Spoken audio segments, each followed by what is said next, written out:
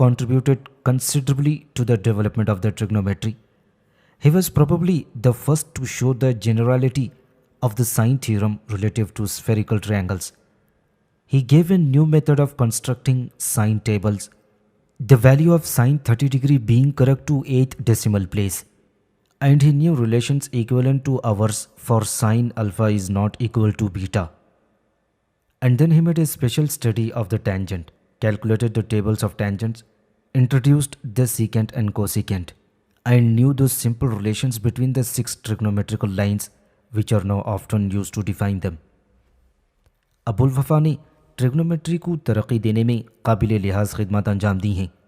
وہ غالباً پہلے شخص ہیں جنہوں نے کروی مثلثوں کی نسبت سے قانون زاویہ یعنی سائن تھیورم کی عمومیت واضح کی اور اس تھیورم کی جدولیں تیار کرنے کا نیا طریقہ دیا تھا.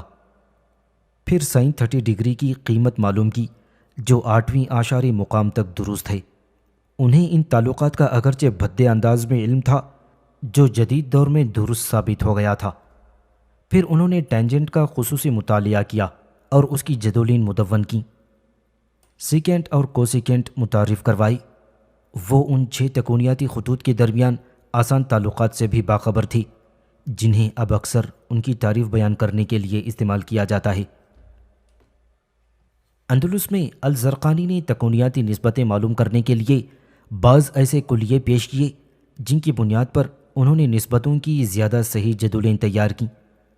موسیو سیدیو کا بیان ہے کہ علامہ جابر فلکی المتوفہ 1050 عیسوی نے مثلثات کرویہ کی مساحت کا وہ 5واں قانون نکالا جو زاویہ رکھنے والے مثلثات کے حل میں استعمال کیا جاتا ہے، اور پھر ایسے کل 6 قوانین اس وقت تک موجود تھے.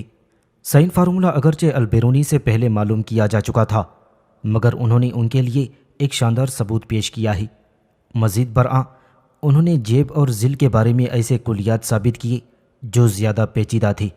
کروی تکونیات کے متعلق بھی انہوں نے متعدد مسئلے وضاحت کے ساتھ بیان کیے ہیں جن میں بعض ان کی اپنی اختراعات ہیں. تکونیات کی تاریخ میں 7ویں صدی ہجری یعنی 13ویں صدی عیسوی کا زمانہ بڑا ثمر آور موسم ثابت ہوا ہے. اس دور میں مراکش اور آذربائیجان میں ٹریگنومیٹری کو فروغ ملا تھا. ولڈورانٹ کا بیان ہے The Muslims continued in this period their unchallenged ascendancy in science, in mathematics. Most signal advances were made in Morocco and Azerbaijan. We see here again the range of Islamic civilization.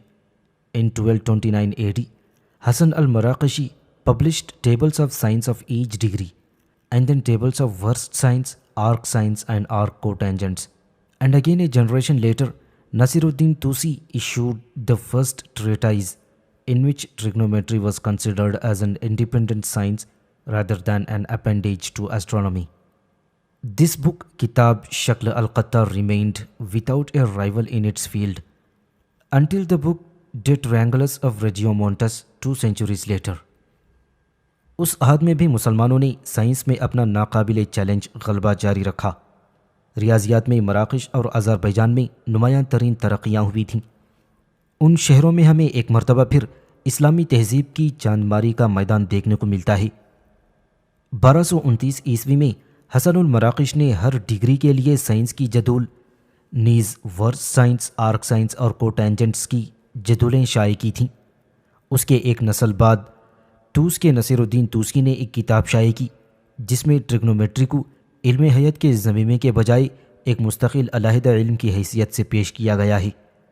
یہ تصنیف کتاب شکل القطع 200 سال کے بعد کے زمانے کی کتاب ڈی ٹرائنگولس کے شائع ہونے تک اپنی نظیر آب تھی جسے رجیومونٹس نے تصنیف کی تھی. نصیر الدین توسی کی کتاب کتاب الاشکال القطع تاریخ ریاضیات کا بہت بڑا کارنامہ مانی جاتی ہے. یہ پہلی کتاب ہے جس میں تکونیات کو ریاضیات کی ایک علیحدہ اور آزاد شاخ کی حیثیت دی گئی ہے. کتاب میں قائم الزاویہ مثلث کی 6 حالتوں کی تفصیل ہے. اس سے پہلے تکونیات کے کسی ماہر نے یہ حالتیں بیان نہیں کی تھیں. یہاں اولیت کا صحرا توسی کے سر ہے. توسی کے مطابق اگر سی کسی کروی مثلث کا وتر ہو تو cos C is equal to cos A cos B, cos C is equal to cot A cot B, cos A is equal to cos A sin B, cot A is equal to tan B cot C, sin B is equal to sin C sin B, sin B is equal to tan A cot A. Tausi سے پہلے مسلمانوں نے sign لا دریافت کیا تھا جو خود توسی کے بیان کے مطابق سائن لا جسے ہم نظریہ جیب زاویہ یعنی سائن تھیورم بھی کہتے ہیں 3 مسلم سائنسدانوں ابن عراق ابوالوفا اور ابو محمد میں سے کسی ایک نے دریافت کیا تھا. تاہم توسی کا عبقری ذہن یہاں بھی آرام سے نہ بیٹھ پایا. جنہوں نے ایسے واضح اور غیر مبہم انداز میں اسے پیش کر دیا تھا کہ اس کا ذکر آتے ہی توسی یاد آتے ہیں۔ سائن تھیورم کی یہ وضاحت توسی کا بہت اہم کارنامہ شمار ہوتی ہے۔ کاردوف کا بیان ہے کہ نصیر الدین توسی نے قدماء کی 16 کتابوں کو ایڈٹ کیا تھا، جن میں 4 مسلم سائنسدانوں کی تصانیف ہیں، جن کتابوں میں ان کے عہد کا سارا سائنسی علم سمٹ آیا ہے۔ وہ نصیر الدین توسی کی تبازات تصنیف کتاب الاشکال القطع کے متعلق لکھتے ہیں۔ Among the books added was one of the Nasiruddin himself, namely the treatise on the quadrilateral, a work on spherical trigonometry of the first rank. In it, he expands this subject in a most orderly and lucid fashion.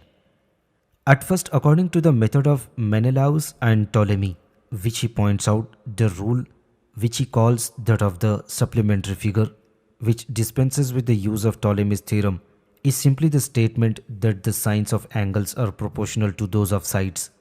To this rule he adds a method of tangent based on the relation sin B is equal to tan C by tan C. Trigonometry, plane and spherical, is now well established, and the finds in this book its first methodically developed and deliberate expression. In a short paragraph, Nasiruddin recalls his Arab predecessors who had a share in its invention. ان کتابوں کے علاوہ نصیر الدین کی اپنی تصنیف کتاب الشکل القطع ہے، جو کروی تکونیات پر اعلیٰ درجے کی کتاب ہے، جس میں مصنف نے موضوع کو عمدہ ترتیب اور روشن شکل میں کھول کر بیان کیا ہے۔ سب سے پہلے وہ مینیلاؤس اور بیتلموس کے طریقے اور اس کے بعد نئے طریقوں جن کے فائدوں کی وہ نشاندہی بھی کرتے ہیں، اس کے مطابق موضوع پر بحث کرتے ہیں کہ جسے وہ اضافی شکل کا قاعدہ کہتے ہیں، کہ جس کے بعد بیتلموس کے نظریہ شکل القطع کے استعمال کی ضرورت نہیں رہتی۔ سادہ لفظوں میں یہ بیان ہے کہ زاویوں کے جیوب اضلاع کے جیوب سے نسبت رکھتے ہیں۔ اس قاعدے میں وہ طرز طریقہ ذیل کا اضافہ کرتے ہیں جو اس تعلق پر مبنی ہے۔ اس طرح مستوی اور کروی تکونیات اچھی بنیادوں پر کھڑی ہو جاتی ہے اور پہلی دفعہ اس کتاب میں باضابطہ طور پر ترقی یافتہ اور مدلل انداز میں سامنے آتی ہے۔ ایک مختصر اقتباس میں نصیر الدین توسی نے ابن عرب پیشروؤں کو یاد کیا ہے جو اس دریافت میں ان کے حصے دار ہیں۔ جمشید الکاشی دنیا کے ذہین ترین انسانوں میں سے ایک تھے۔ انہوں نے جو تحریری آثار چھوڑے ہیں ان میں ایک تصنیف رسالہ المحیطیہ کے عنوان سے مشہور ہے۔ یہ رسالہ ریاضیات کی تاریخ کا بے مثال کارنامہ ہے۔ مصنف نے اس میں محیط اور قطر کی نسبت پر بحث کرتے ہوئے پائی کی قیمت معلوم کرنے کے طریقے کی وضاحت کر دی ہے۔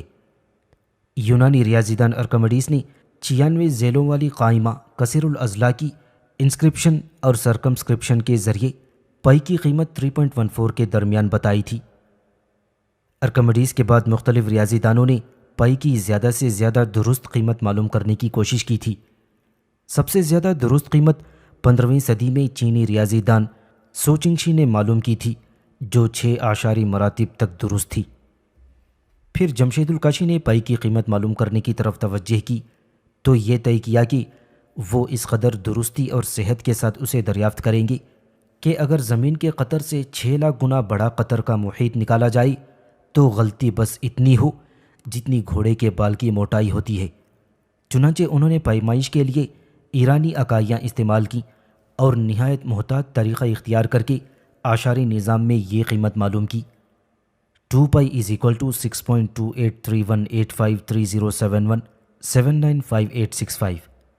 یہ قیمت اعشاری نظام میں 16ویں مرتبے تک صحیح ہے اور پچھلی تمام قیمتوں سے سب سے زیادہ درست ہے۔ یہ قیمت 16ویں صدی کے اختتام تک پائی کی درست ترین قیمت تصور کی جاتی تھی۔ دستیاب معلومات کی حد تک مسلم تکونیات کا خاتمہ الگ بیگ کی ذات پر ہوا ہے، جو حکمران سے زیادہ سائنسدان تھے۔ انہوں نے تکونیاتی جدولوں میں 45 ڈگری تک ہر منٹ کے لیے اور 45 سے 90 ڈگری تک ہر 5 منٹ کے لیے ٹینجنٹ اور سائن کی قیمتیں بیان کی ہیں۔ کو ٹینجنٹ کی قیمتیں ہر ڈگری کے لیے دی گئی تھیں۔ انسائکلوپیڈیا بریٹانیکا کے مطابق الگ بیگ کا کارنامہ ان کے زمانے تک کی ریاضیات کے عظیم کارناموں میں سے ایک تھا۔ پھر الگ بیگ نے علم نجوم کا حساب لگا کر معلوم کر لیا تھا کہ ان کا بیٹا عبداللطیف انہیں قتل کرے گا۔ چنانچہ ان کے بیٹے نے باپ کے خلاف بغاوت کر دی اور غلبہ پا کر اپنے والد کو ایک شقی القلب ایرانی ملازم کے سپرد کر دیا، جس نے رمضان 853 ہجری بمطابق 27 اکتوبر 1449 عیسوی کو اس عظیم سائنسدان کو قتل کروا دیا۔ یہ صرف ایک فرد کا نہیں بلکہ مسلم فلکیات ریاضیات پر آخری شبخون تھا۔ ریاضیات میں مسلمانوں نے جو شاندار کارنامے انجام دیے ہیں، ان کا اعتراف یورپ کے بعض نامور مصنفوں نے بھی کیا ہے۔ ذیل میں ان اعترافات کے چند ٹکڑے بغرض اختصار صرف اردو ترجمے میں پیش کیے جا رہے ہیں۔ کاردوف نے دی لیگیسی آف اسلام میں اپنے مضمون کے شروع میں ہی عربوں کی خدمات پر پانی پھیر دینے کی کوشش کی ہے، تاہم جادو وہ جو سر چڑھ کر بولے کہ مصداق انہیں اعتراف کرنا پڑا ہے۔ انہوں نے لکھا ہے، عربوں نے واقعی سائنس میں عظیم کامیابیاں حاصل کی ہیں۔ انہوں نے صفروں یعنی اعداد کا استعمال سکھایا، گو وہ ان کے موجد نہ تھے۔ اس طرح وہ روزمرہ زندگی میں علم الحساب کے بانی بن گئے۔ انہوں نے الجبرا کو زیادہ صحیح علم بنایا اور اسے بہت ترقی دی۔ انہوں نے تحلیلی ہندسے کی بنیادیں ڈال دیں اور بلا شبہ سطحی اور کروی تکونیات کے موجد تھی جن کا یونان میں کوئی وجود تک نہ تھا۔ فلکیات میں انہوں نے بہت سی قابل قدر ایجادات کی ہیں۔ انہوں نے ہمارے لیے یونانیوں کی بہت سی کتابوں کو ترجمے کے ذریعے محفوظ کر دیا جن کے اصل متین ناپید ہو گئے۔ ان میں اپولونیوس کی مخروطات کی تین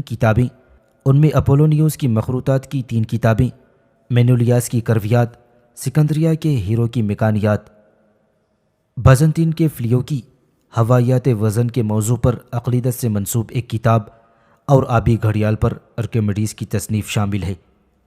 ان خدمات کے لیے ہم ان کا شکر ادا کرنے سے عاجز ہیں۔ مسلمانوں کے سائنس میں ہماری دلچسپی کی دوسری وجہ وہ اثرات ہیں جو انہوں نے یورپ اور مغرب پر ڈالے ہیں۔ عربوں نے بلند تر علمی زندگی اور سائنسی مطالعے کی شمع اس زمانے میں روشن رکھی جب عیسائی مغرب بربریت کے مایوس کن اندھیرے میں ڈوبا ہوا تھا۔ ان کی سرگرمیوں کا نقطۂ عروج اگرچہ 9ویں اور 10ویں صدی کا زمانہ تھا، مگر یہ 15ویں صدی تک جاری رہا۔ 12ویں صدی کے بعد سے مغرب کا ہر وہ شخص جس کے اندر سائنس کا ذرہ بھی ذوق اور روشنی کے لیے کچھ تڑپ ہوتی تھی، مشرق یا مسلم اندلس کی طرف سفر کرتا۔ اسی زمانے میں عربوں کی کتاب کے ترجمے ہونے لگے۔ جس طرح انہوں نے یونانیوں کے ترجمے کیے تھے، اسی طرح عرب ایک ایسا درمیانی واسطہ ثابت ہوئے جس نے قدیم ثقافت کو جدید تہذیب سے جوڑ دیا۔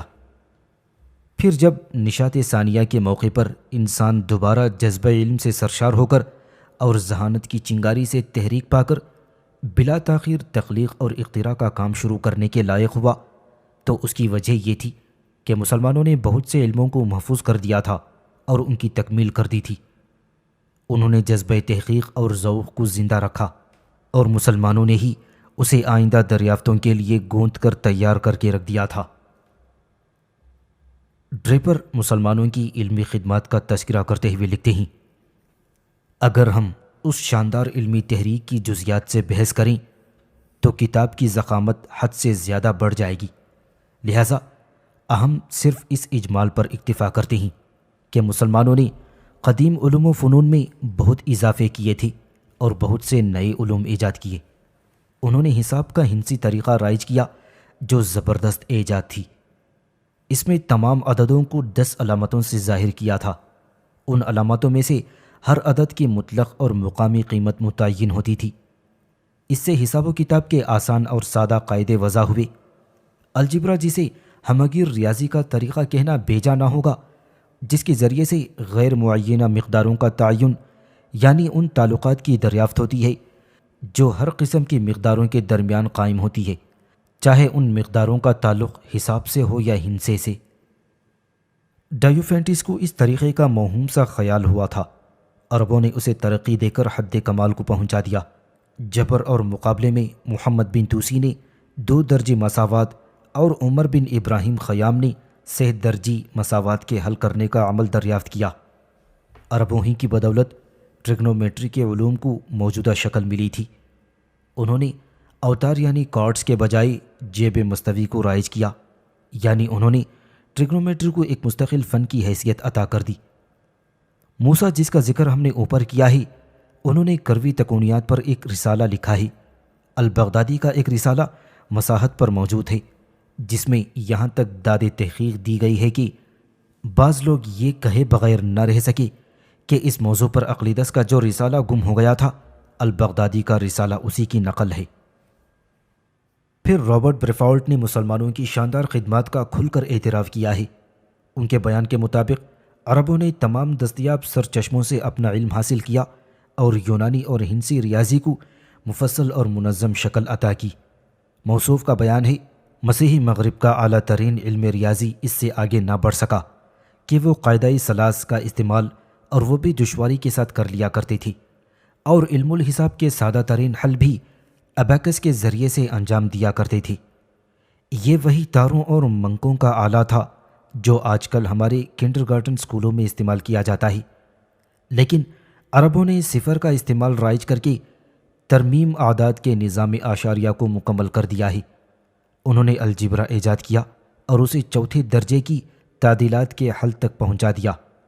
انہوں نے علم مثلث کا استعمال شروع کیا اور یونانیوں کے وطر کی جگہ جیب زاویہ اور مماس کو ترویج دی۔ اس طرح انہوں نے انسانی تحقیق و تجسس کی قوتوں میں 1000 گنا اضافہ کر دیا۔